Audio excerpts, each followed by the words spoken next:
Hey everyone, welcome back to Tech Savvy. In today's video, I'm going to show you how to turn off the tapping indicator on Instagram. So let's get started. First, open up the Instagram app on your phone. And once you are on Instagram, tap on the messenger icon at the top right. And now, select the chat you want to turn off the tapping indicator in. And once you open the chat, tap on its profile.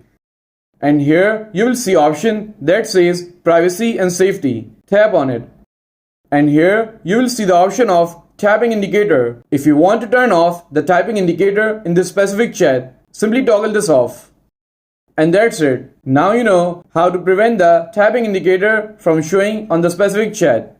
If you found this video helpful, please give it a thumbs up and don't forget to subscribe to Tech Savvy for more helpful content. And I will see you in the next video. Thanks for watching.